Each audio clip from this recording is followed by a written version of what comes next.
అందరూ రకరకాల వినతులు ఇచ్చారు, వినతి పత్రాలు ఇచ్చారు.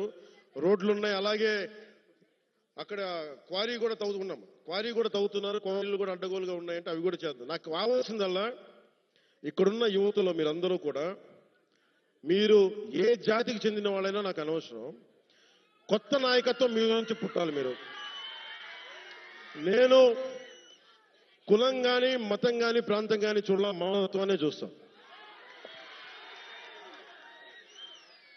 అంటే డోలీల్లో గర్భస్రావం అయి బిడ్డను కోల్పోయిన తల్లి నా అక్క నా చెల్లిని చూడాల, నాతో నా రక్తం పంచుకు పుట్టకపోవచ్చు, కానీ చనిపోతే నా ఇంట్లో నా అక్కో నా బిడ్డో చనిపోతే ఎంత బాధపడ్డానో అంత బాధపడ్డాను. అందుకొచ్చాను ఈ రోజు ఇక్కడికి. నేను కోరుకుంటున్నాను ఒకటే, నేను ఒక నిమిషం ముఖ్యంగా ఇక్కడున్న యువతకి ఈ రోజున మన కూటమి ప్రభుత్వానికి మీరు 164 సీట్లు ఇచ్చి, అలాగే అంతే 164 కదా, 11 అంటే వాళ్ళకి 11 మన 164 175 ఓకే, 164 సీట్లు ఇచ్చి 21 ఎంపీలు ఇచ్చారంటే మేమేదో ప్రతి ఎంపీని బాధ్యత తీసుకునేలా చేస్తాం. ఎంపీ అంటే ఒకటే చెప్తున్నాం, మీరు ఢిల్లీలో కూర్చొని చాలాసార్లు చెప్పాను, కాదు మీకోసం పని చేయడానికి. నేను పని చేస్తా, పని చేయనిస్తా. యువతకి ఒకటే అడుగుతా ఉన్నా, మీరు మీ నాయకులు, ఇప్పుడు నేను ఒక మాట చెప్పా, మీరు నాకు వెంటనే 2019లో మీరు నన్ను గెలిపించలా, మీరు నన్ను టెస్ట్ చేశారు కదా, నిలబడతాడా లేదా అనేది. అలా కాదు, నేను అనేది మంచిది, పరీక్షించాలి నాయకుడిని, పరీక్షించిన తర్వాతే నిలబడతాడా లేదా అని తెలియాలి.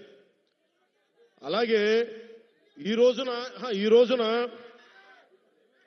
ఇప్పుడు రోడ్లు, ఇందాక దారిలో వస్తుంటే రోడ్లు వేయిస్తున్నాం, బీటీ రోడ్లు వేయిస్తున్నాం, సీసీ రోడ్లు వేయిస్తున్నాం. అవి క్వాలిటీ రోడ్లు ఉన్నాయా లేదా అనేది ప్రమాణాలు ఉన్నాయి, అది మీరు కూడా చెక్ చేయాలి. మీరు గొడవ పెట్టుకునే అవసరం అయితే రోడ్లు క్వాలిటీ లేదు, ఎందుకు క్వాలిటీ లేదు, మీకు సంక్షేమ హాస్టల్స్లో ఇబ్బందులు ఉన్నాయి, మాట్లాడండి. మీరు గట్టిగా ఉంటే కలెక్టర్ గారికి బలం వస్తుంది మిగతా వాళ్ళని పనిచేయించడానికి. మీరు గట్టిగా ఉంటే మనకి ఎమ్మెల్యే గారికి బలం వస్తుంది, మీరు గట్టిగా ఉంటే మేడం గారికి బలం వస్తుంది. మీరు బలంగా ఉంటే మేము డబ్బులు ఎవరికి చెప్పండి, మనందరం కష్టపడుతున్న డబ్బులు, మనందరి డబ్బులు, ఎవరి దయా దక్షిణ్యాల మీద లేవు డబ్బులు, ఇక్కడ మన కష్టం ఇది.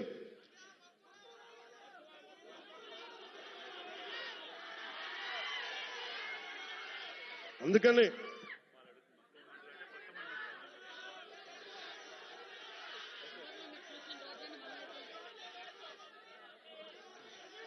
రమ్మంటా ఒకసారి, ఇప్పుడు కాదు, విను, ఒక నిమిషం.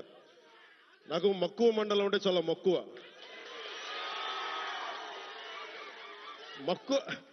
మండలం కాదు, అన్ని మండలాలు తిరుగుతాం.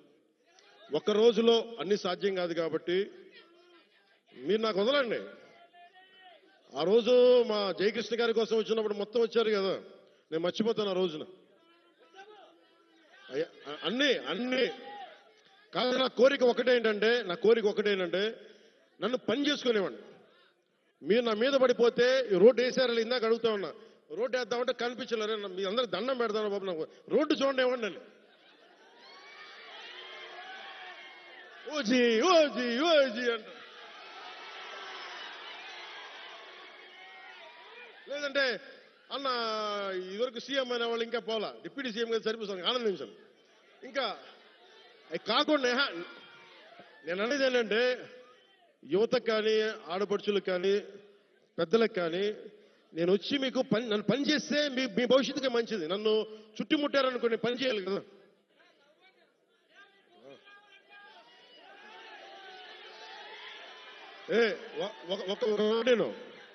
ఒక మాటేనండి, ఉత్తరాంధ్రలో మీరు తెలుగు నేర్పించిన నేల ఇది,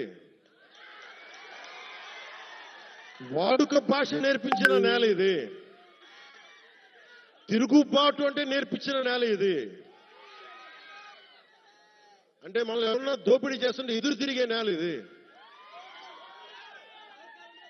మీరు ఈరోజు ఏమైపోయారంటే, మీరు సినిమాల మోజులో పడిపోయి మీరు పోస్టర్లు పెట్టి ఓజీ లేదంటే మిగతా హీరోలకి జైలు కొట్టి ఇవన్నీ కొట్టండి. కానీ మీరు గనక మీ జీవితం బాధ్యత తీసుకోకపోతే ముందుకెళ్ళారు. మీరు మాట్లాడితే అన్న మీసం తిప్పు అంట. నేను మీసం తిప్పితే విను, నేను మీసం తిప్పితే రోడ్లు పడవు, అర్థమైందా? నేను ఛాతీ కొట్టుకుంటే రోడ్లు పడవు. నేను వెళ్ళి ప్రధానమంత్రి గారికి దండం పెట్టి ముఖ్యమంత్రి గారి దృష్టికి ఆ సమస్య తీసుకెళ్తే రోడ్లు పడతాయి. అందుకని మీసాలు తిప్పడాలు, ఛాతీలు కొట్టుకోవడాలు నాకు చేతగా. పని చేయడం తెలుసు, నాకు పని చేయనివన్నాను. అందుకని మీ అందరికీ మరోమారు ధన్యవాదాలు చెప్పుకుంటూ